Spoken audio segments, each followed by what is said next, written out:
Joining us now to break it all down is fellow Brit, royal expert, and TV host James McCourt. James, thank you so much for joining us.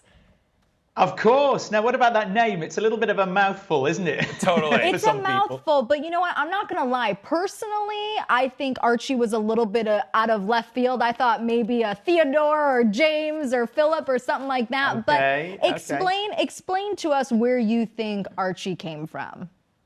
Well, I think both of the names are maybe unusual for the royal family, but particularly Archie. That's a very, very popular name in the UK. In fact, it's almost always inside the top 20 boys' names, so not that strange. It does have connections to, I guess, the royal family, and also some connotations as well, just by the type of name it is. It has historical background.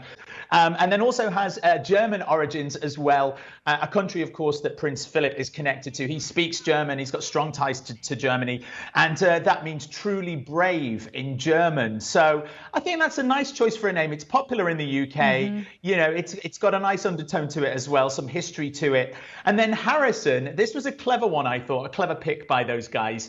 It simply means son of Harry or son of Henry, which, of course, is Harry's real name. So that sort of makes sense. But both, I don't know, not so traditional and definitely more sort of populist names, really. And only two of them, which was another interesting thing, I thought. James, I have a question for you going back to Harrison really quick. So we learned that Meghan is 15th cousin, 5 times removed of Benjamin Harrison, who, of course, is the 23rd president of the United States.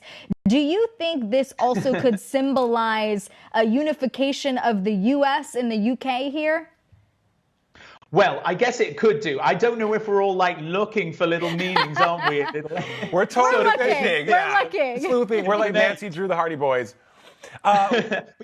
You are absolutely right with that one. So I guess it could. It's nice to sort of find a connection between the two countries, isn't it?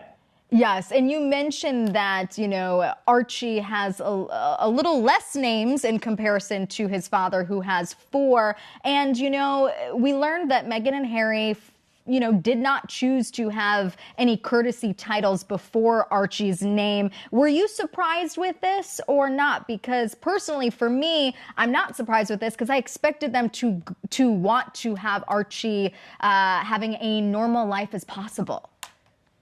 Yes, exactly. That was my feeling all along, that they would go for something a little more simplistic in the names, not quite so traditionally royal and old-fashioned, but more modern, which they've done. And also not to choose a title for Archie. Now, they could have gone with Earl of Dunbarton, which is Harry's secondary title in Scotland. It's very traditional for the dukedom to be passed down to the son, the male heir, in that way. That doesn't seem to have happened, at least at the moment.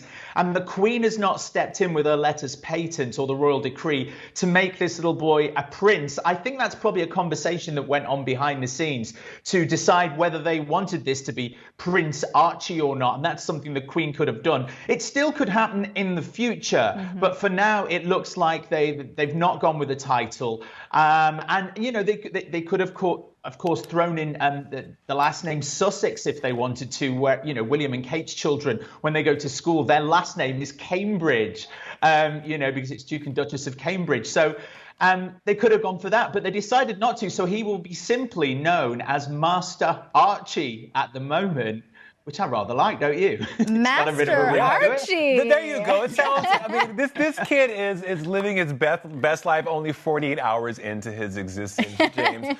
What is the likelihood of in the future, though? Let's talk about styling Archie, because Cassie, you had mentioned that they want. It seems as though they want to give this baby a normal life, a normal upbringing. Yeah. Do you think that if Charles does become king, they will style Archie in the garb of a prince, or what do you think the likelihood of that is?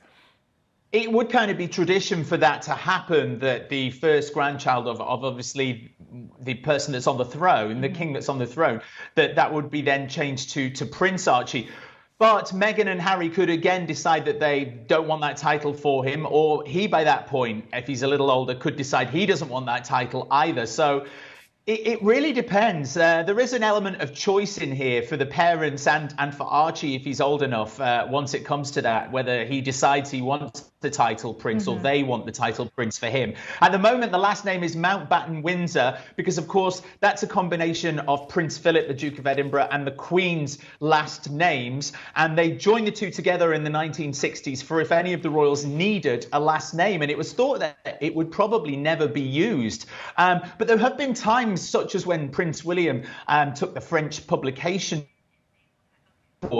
when they published those topless pictures of Kate Middleton, you might remember, he needed a last name to go on the court document. So from time to time, a last name is needed, and that's where Mountbatten-Windsor comes in. So I don't know. He may remain a Mountbatten-Windsor for all of his life. At this point, we don't know. But it's probably as ordinary as you could have made the combination of names and the fact he has no titles as you could, really. And then there were three. The Duke and Duchess of Sussex right there with baby boy Archie Harrison Mountbatten-Windsor. Now, James, I do believe we still have you. Were you thinking that it was going to be a boy? Because I'm not going to lie, personally, I thought it was going to be a girl named Diana who would come on Easter weekend, and boy, was I royally wrong.